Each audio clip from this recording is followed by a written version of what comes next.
वही रहेगा कि अगर इस रेजिस्टेंस में अगर फेल हो तो शायद शॉर्ट ट्रेड ओपन होगी। देख लेते हैं अगर टिक गया। 24-100 तक। हाँ, अगर टिक गया मान लीजिए पहला एक 45 मिनट 1 घंटा अगर उसने निकाल दिया तो आपको एक रीजनेबल स्टॉप लॉस मिल जाएगा फिर लॉन्ग अगर आपको करना भी है तो। लेकिन लेट्स वेट एंड वॉच। लेकिन आज एक अच्छी चीज़ ये है कि ब्रेथ बहुत शानदार है। જોઈ લીધા છે। હવે આવતીકાલના બજારની ચર્ચા કરીશું અને આ માટે આપણી સાથે જોડાઈ રહ્યા છે ચોઇસ બ્રોકિંગના કુનાલ પરાગ। કુનાલજી, સ્વાગત છે આપનું CNBC બજાર પર। અને આ સપ્તાહના પહેલા માર્કેટ સેશનની શરૂઆત પોઝિટિવિટી સાથે થઈ। એક ડીલના સમાચાર આપણને યુદ્ધના મોરચે આવતા દેખાયા। એક શાંતિ કરાર યુદ્ધ સમાપ્ત થવાની વાત આવી અને પોઝિટિવિટી લીલો રંગ આપણને છવાતો દેખાયો માર્કેટમાં।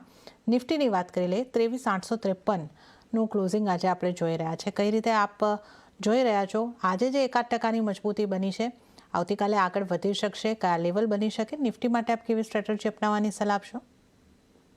વેલ ગેપ અપ ઓપનિંગ આજે